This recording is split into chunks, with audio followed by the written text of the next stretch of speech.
Abjuu galmaan gahaa kaayyoon irraa kufee.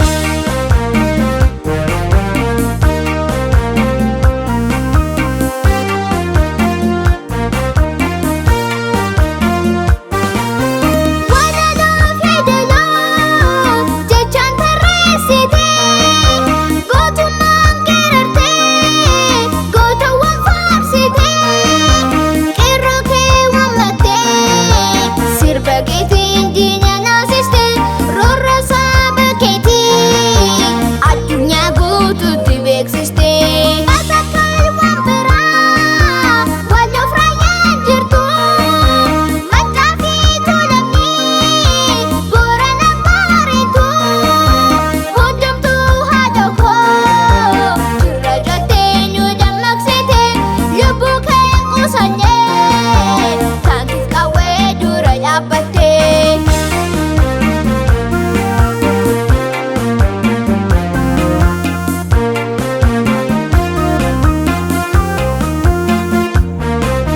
Farda sidaa dabalee koree abbaan diidaa seenaa rirmii nyaatu maaliif dhugaan badaa irree nyaaphaan daldalu galfata keen boonaa jirra gumaa kaffalu walaabummaan yoonaa duuti Yoosef gammachuu kan Usmaayoof eebbisaa Hacaaluu daandii galaa Oromoof godaannisaa tarree gara suudhukii qixxee taaddasaa birruu galmee gootaarra jirtaa dhaloonni kee yaa baruu. Kutataa koo ati goota galmeen seenaa bara baraan si yaadata seenaa qabda dhaloonni sirraa barata.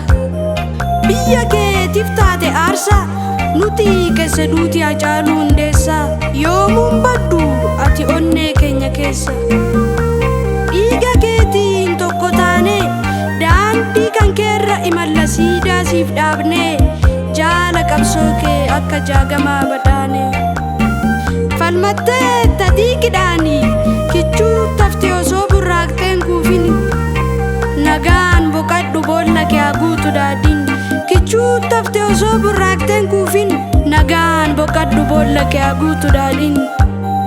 Nagaan boqadhu boolla kee haguutu daadhiin. Dhiiga keetii